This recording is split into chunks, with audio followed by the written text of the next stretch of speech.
Yeah. Okay. Yeah. Give me just this. And we're live. Excellent. Thank you. Thank you, everybody, for coming. It's about 1:30 on Wednesday, February 10. First thing on the agenda is the roll call. So if city staff wants to take care of that, that'd be great. Sure. Just as a reminder, please state that you're here attending remotely from the city or county and the state that you're calling from. Luke Hackney. Present, East Lansing, Ingham County. Greg Ballline. Present, East Lansing, Ingham County. Kristen Clark. Present, East Lansing, Ingham County. Mike Kruger will not be joining us today. Amy Richter Perkins. Present, East Lansing, Ingham County. Eric Rosecrans. Here, East Lansing, Ingham County. And Mayor Stevens. Not here. And that completes the roll call. Thanks. Item 1.2 is the approval of the agenda. The only thing is I don't... Nope, we're good. All right. So I will actually go ahead and make a motion to approve today's agenda and ask for support.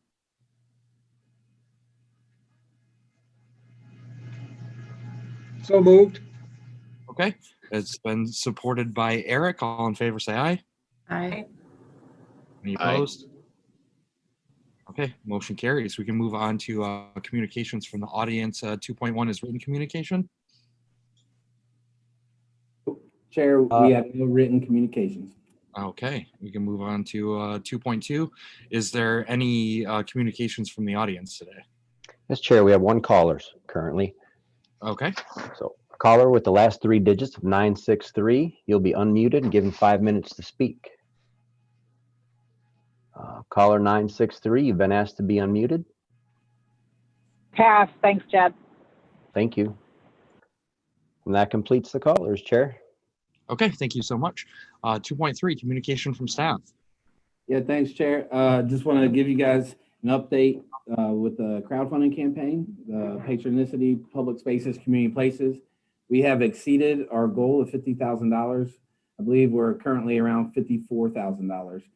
That makes us eligible for a $50,000 match from the Michigan Economic Development Corporation. And I'm still working with several stakeholders. There will be more donations today. The campaign ends this evening, I believe at 10:45 p.m. Not quite sure why I chose that time, but it is what it is. So that's very exciting. We've had really broad community support.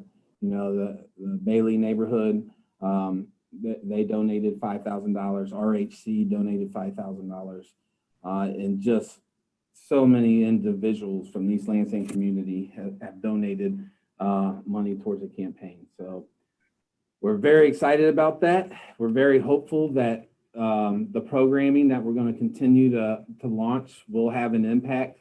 You know, we don't expect this to be a quick fix and it's just going to happen like that. But over time, with the amount of activities we have planned, we're very hopeful it just becomes a normal thing that, hey, you can go down to East Lansing and there'll be something to do on this day each week.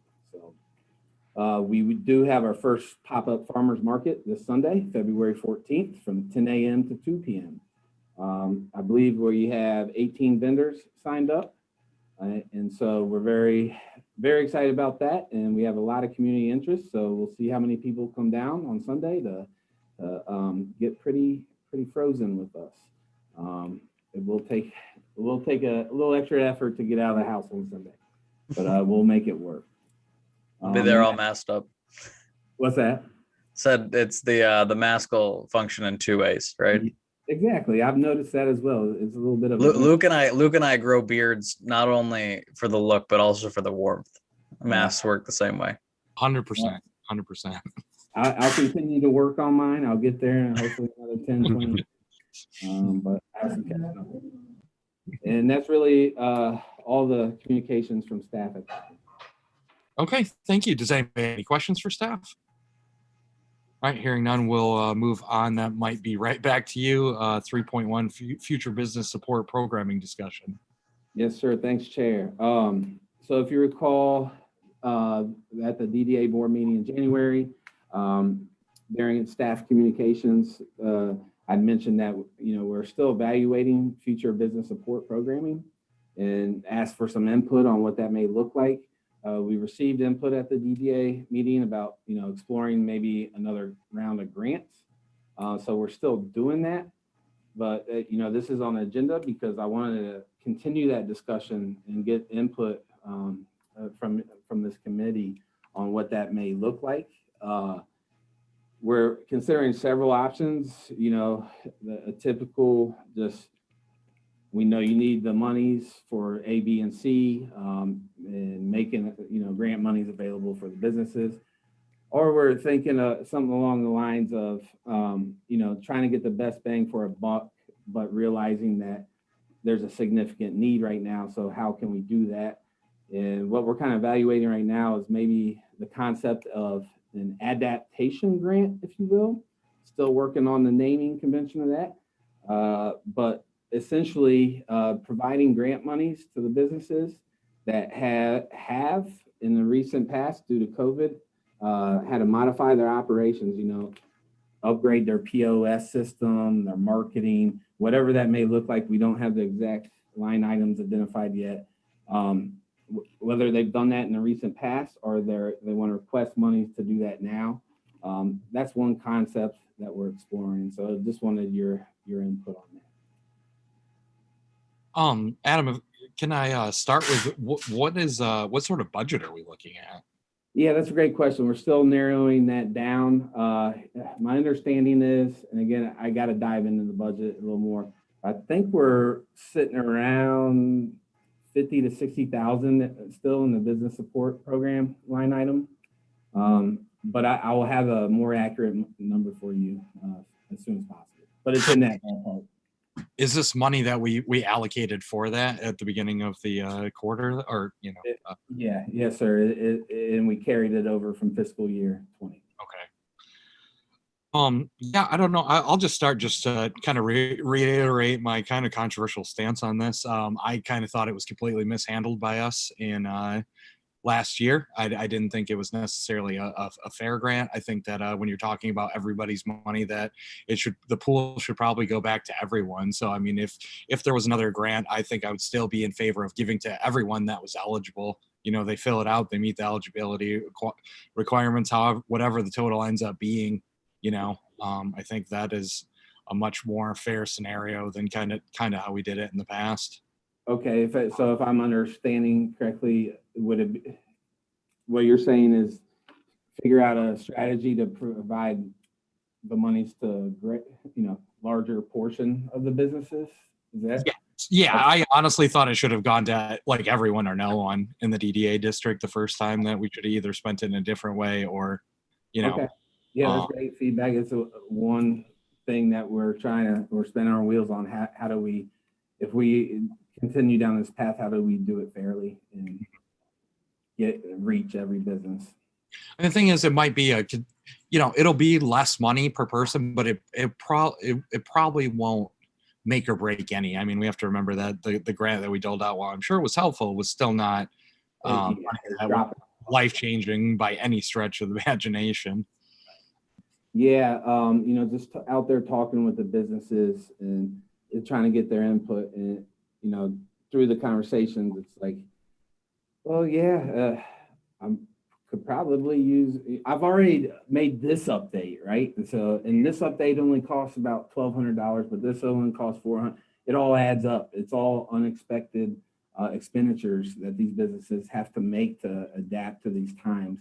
And so the thought was, for those that have done it, maybe we could look back a few months to be able to say, oh, you purchased A, B, and C because you had to adapt to this time. That would be eligible. But again, still working through all that. We'll really have to go back to the drawing board as far as your comment, Chair, on how do you provide that to everyone within the DDA. So And Luke, honestly, I'm just looking for a little bit of perspective on this. I'm not trying to be combative, but you know, I'm not disagreeing that things maybe could be organized in a better way, but I often feel like the best way to support businesses is to cater towards what the individual businesses need, right? Or try to cater towards what they need. And what Adam is describing, and this is obviously preliminary, right? This is not something that's happening. So, you know, is okay, business bought X or is planning on buying X because of the situation that they are in, or maybe, you know, they want to keep staff on, but they can't because they don't have the hours, or assessing a specific need, right, to the individual business seems to me like a good way to go forward, just because, you know, on our end, we know the money is going to a specific purpose, sure, but on the businesses end, we know that we're helping with something that is, you know, directly, you know, it's direct assistance, right, in that way. And my always concern is, okay, are we doing this, and is this truly helping, right? And I think that is maybe a way to do it in the best way, but I don't necessarily know if that means that it goes to everybody, right? So, you know, I there's a balance there, but I kind of want to hear your perspective on that, because again, I want to do support that direct, you know, that helps them in a real way. That's not something that performative, right? So, you know, I think it helps when you say, hey, I bought this thing, right? Or I'm reducing staffing and I can't pay the hours for this because of, you know, COVID, and this is this is the grant, this is what it's going to go to, right? But that might not mean we get it to everybody. So what are your thoughts on that? Yeah, I mean, in a way, I think we're sort of saying the same thing in as far as sorry about that. And as far as geez.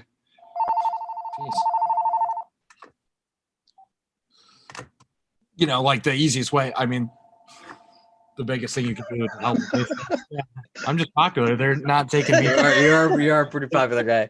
It's called. Phone's ringing off the hook. Luke doesn't need help. Could be Yeah, orders you should answer. It's actually Kristen. She's just prank calling you from. Yeah, right. Thank you for that. No, I think that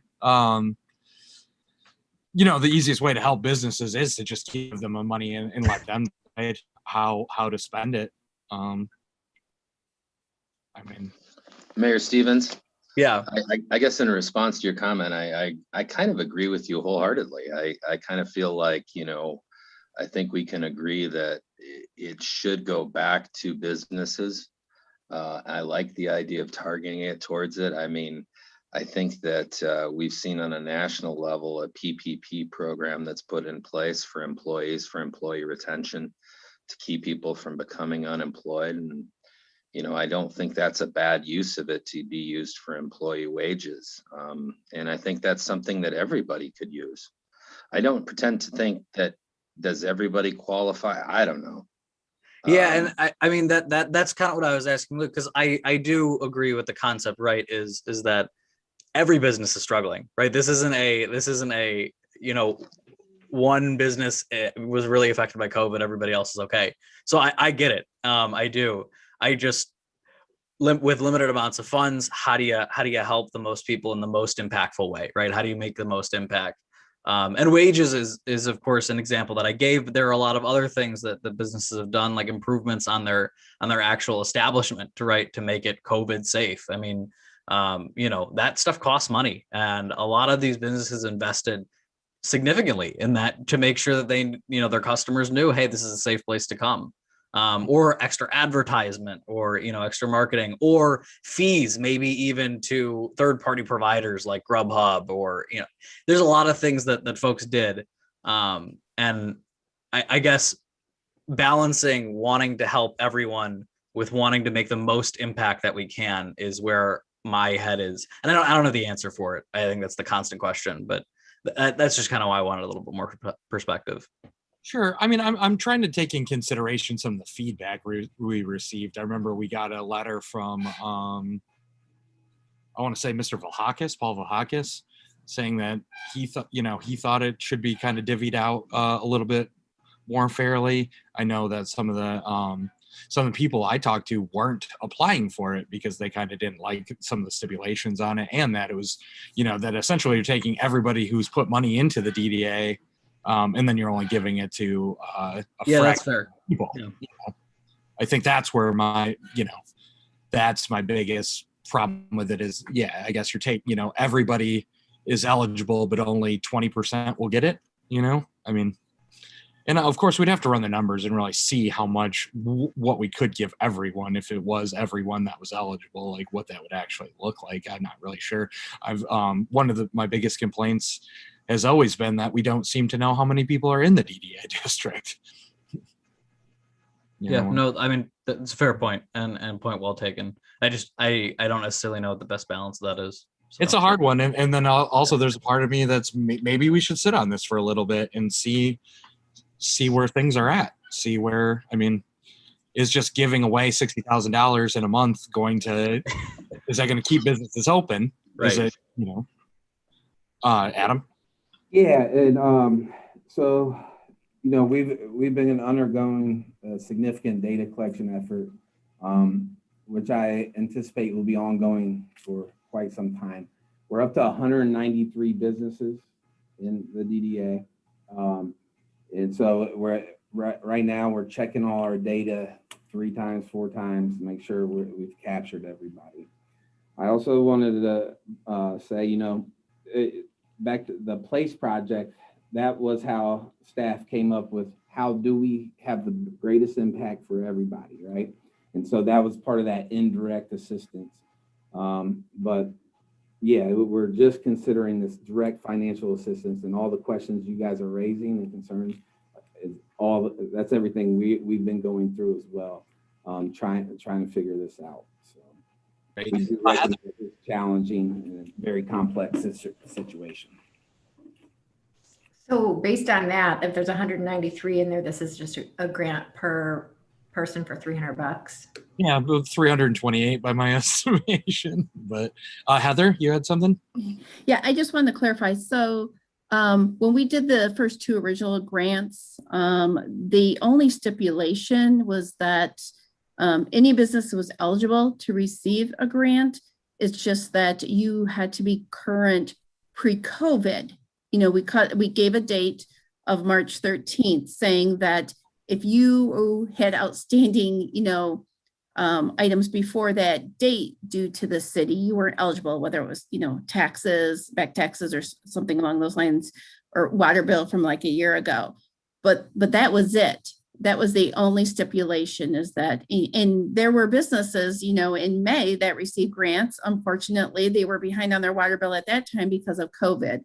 So, and we didn't consider that. They still were eligible in the hopes that we could help them. So I know there was, it sounds like it was a restricted program, but actually it wasn't. The only stipulation is that you be current pre-COVID. So I just want to clarify that. Well, thank you for that. And I guess the last thing I would want to discuss is just we spent, in my opinion, just far too much on LEAP. They didn't really do that much to help this process along. I think that it could have, in my opinion, which could be wrong, could have been handled a lot differently and saved $10,000 in the process that could have actually gone to businesses. I think that was actually another complaint of businesses, was that 10 grand of it was going to LEAP when the grants were for $2,500.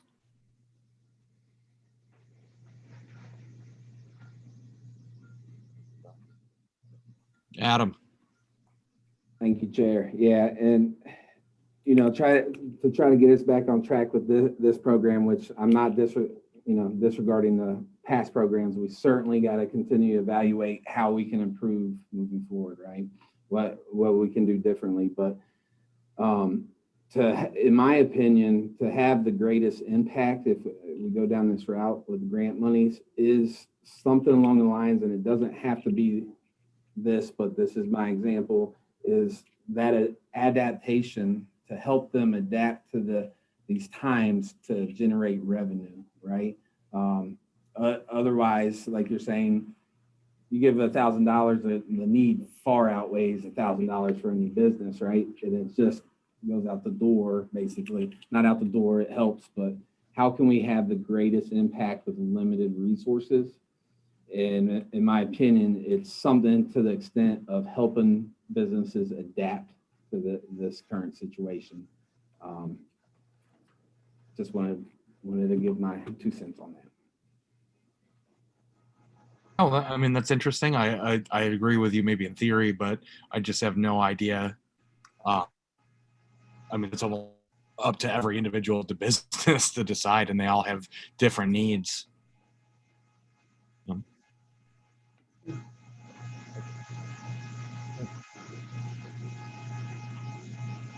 I apologize, Adam. Did you want direction directly from this committee, or did you just want more of a wanted to discussion? open the lines of communication and have the discussion so that we can, excuse me, continue to evaluate any future business support. Yeah, I mean, again, everywhere that I fall is, what's going to make the most impact, and if it can be direct input from those businesses that need help is the best situation for me. And so if it's direct,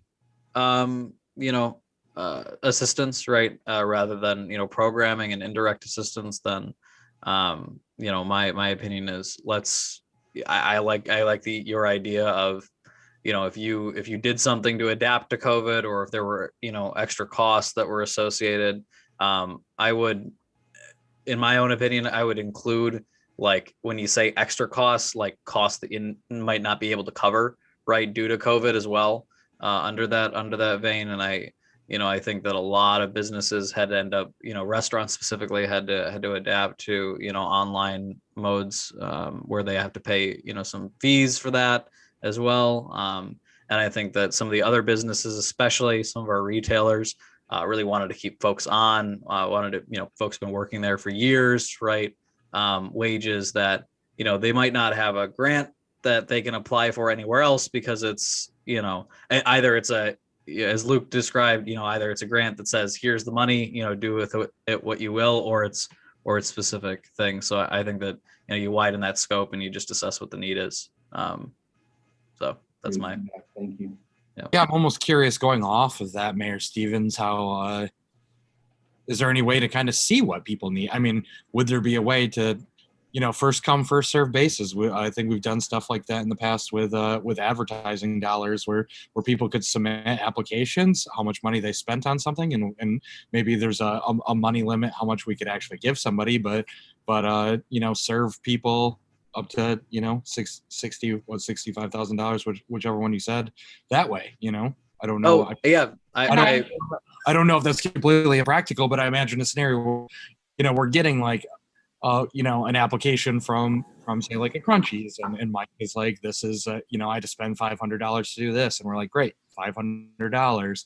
We improved facade, or we set up some sort of parking situation, or we had to set up some sort of online service in order to get customers to like pay or pick up or deliver or whatever. I don't know how practical that is, but that's no, just... but that also would mean that not every business. That's true, right? That is true. So that was kind of my comment was previously, that I again, I agree with you, is that everybody's putting something in, right? Everybody, especially right now that everybody's struggling, everybody should get something out. But yeah, you got to balance that with the right things. And so I think doing it based on needs is the most practical way, but also implementation of that is something that I'm sure we'll hear more about at some point in the future. Yeah, the only thing I struggle with the need part, because that's where I went first. I mean, some people didn't even, to Greg's point, didn't even put in for a PPP loan, that they didn't need it. But then are you rewarding people who didn't quite pivot enough, or that if you're not distributing it evenly or based on something that everyone has, like wages, or I don't know, I wonder if the needs it the most is the most fair thing either. I wonder, can you guys hear me? I can't tell if I'm muted. Oh, yeah. Sorry. Okay. I know when we looked at when we previously did the facade improvement grants, we looked at, there being qualifications. So I wonder if there's a way to have a dollar value. like for those folks who spend, and I don't know what makes sense, and Luke might have ideas, but if you spent, say, 10,000 or 5,000, whatever that value is, on adapting, then we have, you know, X amount of grants for what's that value. I think 5,000 would be too much because it wouldn't go that far, but would $2,500 grants make sense? To qualify, you had to have spent 10,000 on adaption, and then, you know, yes, it doesn't go to everybody, but 300 to everybody doesn't go that far, but maybe we would have, you know, 25, 24 grants available and have some limitation on what those folks spend. Yeah, I understand your point. I would caution on the issue of, and I normally would never caution against this in terms of grants. I'm going to be honest, but the partial grant requirement, right? Like, so, you know, if you spend 10,000, we can give you 2,500, just because I think that people have adapted in weird ways and people have adapted in unique ways in this situation. And I wouldn't want to encourage, you know, further business expense to write off some of it. You know, and that being said, I fully understand where you're going with it, and most grants, in fact, are structured that way. But in this specific situation, especially if we're trying to support folks that have, you know, done something or are planning on doing something or could do something because of that money, I would argue that it has to, you know, go to whatever that purpose is, and I wouldn't particularly care how much of a percentage, you know, it helps. And if it helped 100%, I'd be like, great. But, good point. I'm just trying to figure out to help the folks that really need it versus. Yep. No, This is another, you know, just to get on the completely extreme side of this conversation, just to kind of show where we're at. There's also the idea of spending $65,000 on gift cards that we give away. That just is an immediate injection right into the downtown. How they spend it is up to them. Obviously, it's not going to go to everyone, but it's completely fair. It brings people downtown. It gets people spending downtown. And some of that money actually ends up going back to us, if I remember correctly. Do I think that's a good idea? I'm not sure. I just want to say what the other most logical. I mean, I would do the same thing in our old mark when I was the chair of the DMB, where I honestly always felt like the most logical thing to me, as opposed to paying Piper and Gold, is just taking all of that money and just putting it directly into PPC campaigns. Why actually have a middleman? Why not just spend 100% of the money on something that actually has a direct call to action? Yeah, and I like that concept of the gift card, especially with our e-gift card program. Right now we're at about, which is, I'm new to the gift card game, if you will. And so I've been doing a lot of research, and we're about 33% of the $32,000 in gift cards that have been purchased have been spent. And what I'm finding out is that's a very high percentage for gift cards. And we haven't even started to really hammer home, come spend your gift cards down. Like this programming that's being launched is what I'm saying is, I feel like it's really going to increase the amount of gift cards that are being redeemed. And so what I'm seeing is very early success in that program. And so that's something worth exploring for sure. We could also match what's purchased. Another BOGO. If you recall, DMB, they started out with $3,000 into the BOGO, and then DDA followed up with $5,000, and that money's already back into the system. So if somebody purchased 20 and they got 40, somebody purchased 100, they get 200. All of a sudden, you have $130,000 that can immediately be injected into downtown East Lansing. Love the idea, Luke. I do too. I think that's a great way to get business. Keep injecting the money back in. It's kind of like the concept of sending a check to everybody. You know, they're going to spend it. The money's going to get spent. And if we can keep the money spent within our community, that's huge for us. I mean, you know? So locking it up like that, giving out the money and then locking it back into the community to be spent in the community, it's a win-win. Yeah, But to your point, Luke, there's not, I mean, our gift card program, don't get me wrong, I am fully in favor of it. And I think that it's a great program. And I, for many, many of the reasons that have been stated, but it also only supports a certain amount of the businesses. Of course, it's a voluntary program. You have to get folks to sign up.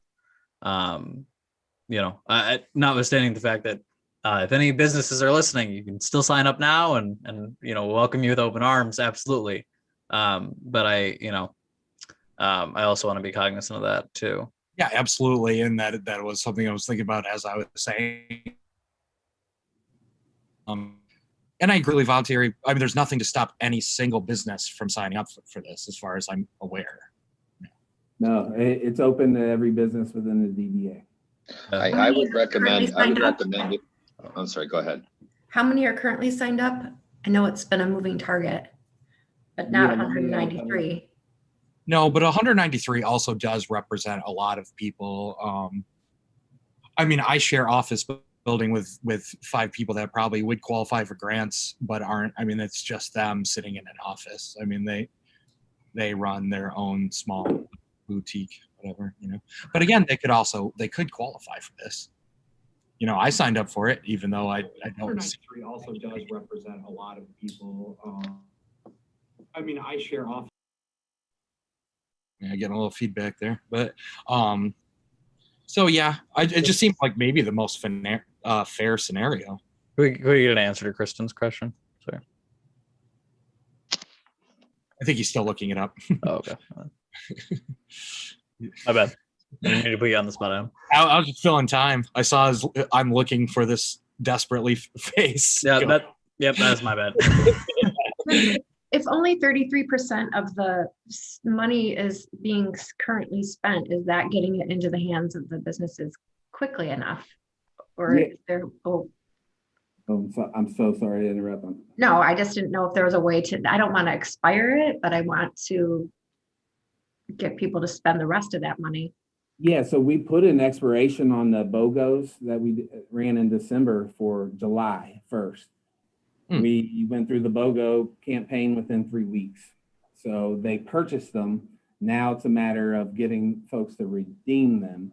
But if you look at what we actually were able to accomplish, you know, we invested between the DDA and DMB $8,000 to the BOGO program. There's already been about $12,000 redeemed. So we've already gotten the money back that we've invested. We've leveraged the money, DDA and DMB monies, to increase the amount of private dollars, right? So those BOGOs are bringing in, you know, I can't remember the exact amount, but for every dollar that we did to the BOGO campaigns, I think we're getting like $3 or $4 back of private dollars. So it's a good way to leverage private dollars. It is, but to Kristen's point, I mean, you know, is it fast enough? Is it soon enough? You know, businesses are struggling now, right? They need that injection now. And if, you know, to Luke's point of let's inject the money into the market, right? We're not necessarily injecting the money into the market. We're slowly, you know, weeding the IV in, right? So it's and that's a very, very important consideration.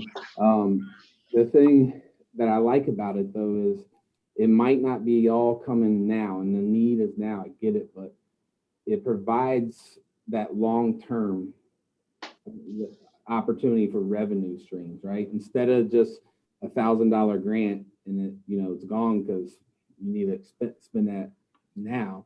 We're providing that revenue stream in a more sustainable way over a longer period of time. So it's a balance, you know, it's complex. It's definitely things we need to consider. And also 33% of $130,000 would be nothing to sneeze at. If 33% of that was spent over 60 days, which it sounds like was about how long the first 33% has gone on, $12,000. I mean,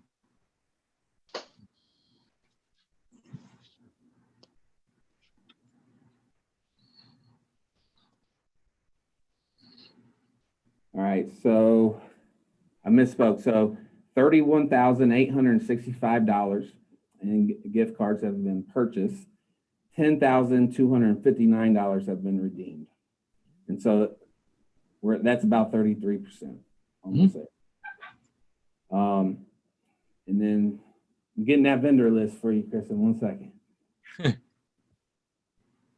Sorry, it's not that critical. I just was trying to gauge it in my own head. If there's 193 people with $300, or if we go the other route. I mean, the trick is getting the people downtown to spend money. Trick is getting more people to sign up for it too. And if they were a little lazy because they didn't know how this thing would fly, and then all of a sudden they hear that there's, Yeah, I mean, extra investment, extra interest, right? So I don't know. That's just an idea. I mean, obviously, you're just looking for ideas today. You're not looking for an actual item from us. Do we have any other ideas? I mean, seeing none, we could probably. Luke, actually, Mr. Ball. I like the idea of gift cards. And maybe we should commit a percentage of the money that we're gonna put towards support towards more than one thing. I know we want to be impactful with the money, but if the gift cards are working, maybe we should dedicate a percentage of that money towards another round of BOGO gift cards, and then another percentage of the money towards another way that we help people, whether it be for their PPP, the way the PPE, the way they've had to adapt to this awful pandemic that we're in. I do believe the gift card money will get spent this spring as vaccinations pick up, weather improves. I think we're going to see a lot of signs throughout the late spring and summer in our downtown, which would be very welcome. And so maybe a larger percentage should be dedicated towards getting money in people's hands right now. I've heard that argument, and I agree with both of them. And there's no reason we can't do more than one thing.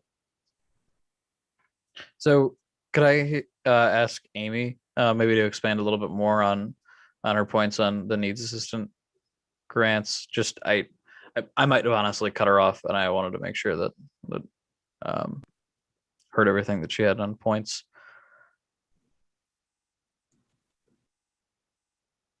Amy, are you there?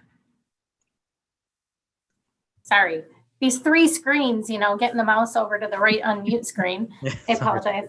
No, it was good points that you were making. I was just thinking along the lines of how to impact the people that need it the most, and by having requirements, you're looking at those who have been impacted by COVID maybe the most, and realizing that, to go to 193 members of the DDA, we can't do a lot of impact when it's only 300 each. So that's where I was thinking of, just how can we help those that have been hurt the most by COVID?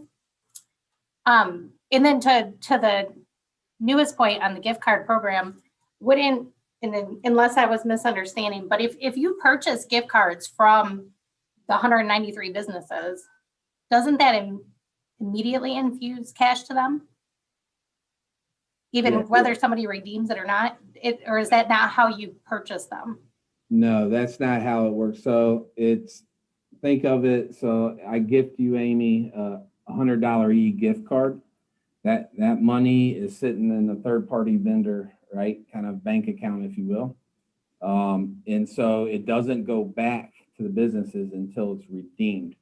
The person basically like Visa gift cards. I think Amy, so it's Amy, just to be clear, like this downtown now has their own gift card. We're not talking about buying gift cards directly from businesses themselves. So not going to Crunchies and buying a Crunchies gift card, which would immediately give Crunchies the money. Right, but that could be a solution too if we could figure that out. I'm sure Mike would welcome that. That's why. Sorry, that makes sense. Versus, because doing something like that, it would give them immediate funds, but harder to maintain and probably. Yeah, we get back to not everyone has their own gift card, and so right. It doesn't provide the opportunity to all. Kristen, 39 is what we're up to, 39 businesses. And I know Amy Schuessler-Schmidt has she started really blasting out the DDA businesses like, hey, you can still sign up. Come on, guys. And so since she has been, she started doing that in December, we got the 30 or so signed up, and then we started blasting things out in late January, and we're up to 39. So we'll continue to plug away on that. The other idea that I've kind of been floating around with myself was, how the Public Spaces Community Places program matches dollar for dollar? Mm-hmm. We could actually try something on our own like that, a crowdfunding campaign. Hey, we'll match dollar for dollar, right, up to this amount, and then we'll obviously would have to have a strategy to get that money out to folks, but just another consideration. What do you think the realistic possibility of that would be after we just did a crowdfunding campaign? I think if we work with our MSU partners and make this more of a student community effort, right? Okay. How many students are currently on campus? I can't recall off the top of my head. What, 30? I mean, it's a number of them, and I mean, to be fair, Adam, you and I have been in conversations with like Interfraternity Council, wanting to, really push, supporting the businesses, and I mean, there's definitely some areas we can leverage there. So yeah. If it's possible, leveraging dollars is always a good thing. For our project that we've done so far, I hate to continue to ask what we want to ask the community to do is to come downtown, right? Yeah. Buy things from our downtown, support our businesses downtown, and do that in a direct way, right? If they're giving us money to give to them, that's all well and good, but it's better if they go downtown and realize, I'm going to come here every week, right? Mm-hmm. So, and that's what we're striving for, is get that program in there every I'd week. be reluctant to do that only because on some level it's going to be looked at as something we just did. The campaign, while successful, could arguably been labeled unsuccessful because you had to pull from various sources that are kind of the same thing just to make the money work. I've heard that feedback several times, and I just want to clarify, like the DDA, the Arts Commission, DMB, that is our community volunteers, right? Representing the community. And so, I talked to folks at MEDC about that a lot because I have been getting feedback on that. And they're like, dude, that's what it's all about. Like, these are yes, it is bureaucracy. I've been on several of those different communities, and I always think back to my time on the art commission, where all of a sudden we were tasked with putting bicycle racks downtown, just as a strategic way for the city not to have to pay for $10,000 worth of bicycle racks. Like, I see both sides of the coin there. Okay. Well, I think you've probably gotten a good amount of feedback back. I've gotten a lot of great feedback. I really appreciate it, guys. We'll take it to the drawing board and continue this discussion with you guys. So thank you. Adam? Yeah, yes, sir, Greg. Greg Bowling.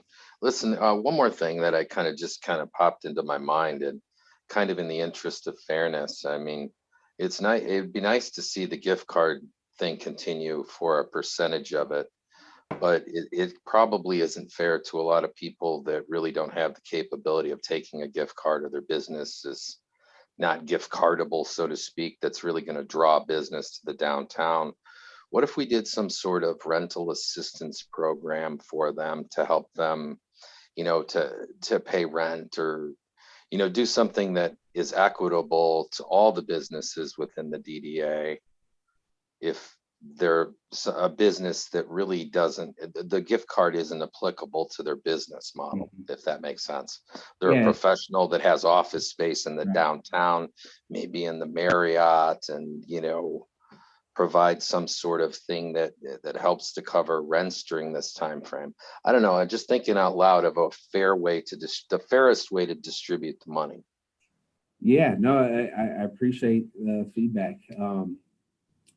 What I'm hearing is one of the very important components of this is fairness and distribution to the most businesses as possible. So I want to take that back, and me and my team will brainstorm and see what we can come up with that aligns, with a lot of these discussion points today.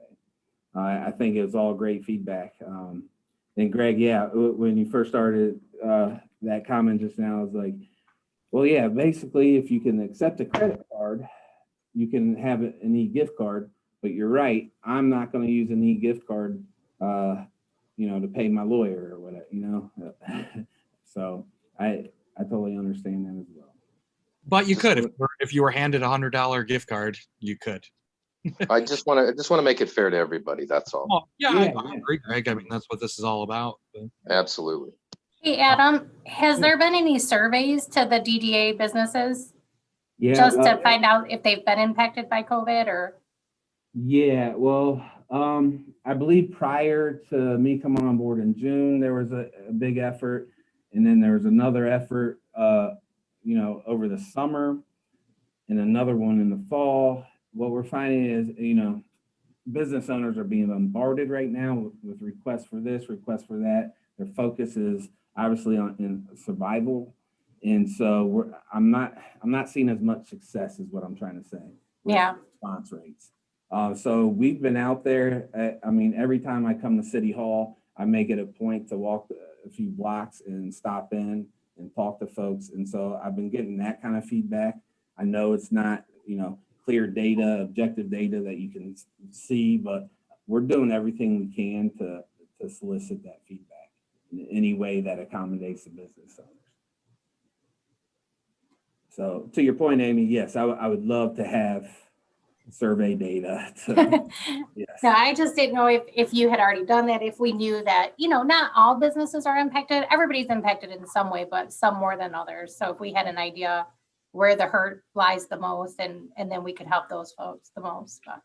Yeah, again, I would love to have like East Lansing specific data for sure. Yeah. Okay, unless anybody has any other specific questions or comments, I think we will move on. Hearing none, we can go on to Business Agenda 3.2. That would be available property listings. I think that's probably Heather. It's going to be me today. Heather's here to have my back if and when I mess up, but essentially the available property listing hasn't changed since last month when we reviewed it. So happy to take any questions you have regarding this, but there hasn't been any changes. Adam, looks like you already messed up. No. Right prior to the meeting, I received an update from Amy Richter Perkins on some properties she has in the downtown. So I'll include that and then we'll publish again. So thank you, Amy. You're welcome. Heather. Appreciate it. Great. Anybody have any questions about 3.2? All right. Hearing none, we will move on to item 4, committee member comments and discussion. Do we have any comments or discussions today from any of our committee members? No. Yes, Mr. Hackney. Mr. Ballline. How are you? Good. How can I help you? Good. So we have currently, before the DDA, we voted to extend at the last meeting, grant an extension and hopefully get past this COVID thing and have a project take place on the evergreen properties, which I think is a good thing. But yeah, would like to find a way to get on agendas for the subcommittees and stuff. Let's assume, take the tack, we want this to succeed, but what if it doesn't? What's our next steps? Where do we want to be? And if we can spend the next 6 months getting something on track, the meetings just aren't frequent enough. We need to figure something out if this doesn't come to fruition, where we want to be, what we want to put out there, how we're going to go about doing it. And I'd like to just start those conversations at this point. Maybe it's inappropriate of me to even bring this up at this point, but I don't want to wait 6 months and then have 6 months of conversation over what we're going to do with the property again. So that's my opinion on it. It would be nice to get this on agendas of what's our next step if this doesn't work. And, but I think everybody, the majority of the people want it to work, and I think everybody's invested in it, and we're gonna do our best to make it work. That's a given. Nothing to do working against anything here. It has to do with, let's be prepared for the next step if it should come. Okay? I agree. Thank you. Okay, anyone else today? Hearing none, I will move to item 5, which is adjournment. I will motion to adjourn. Ask for a second. Second from Aaron, who's always reliable on that. All in favor, say aye. Aye. Aye. Thank you. Thank you so Thank much. you. We had a good discussion. We still kept it under an hour. I'm proud of us. So thank you very much. Have Have a a great good one, everybody. Thank you, guys. Bye, guys.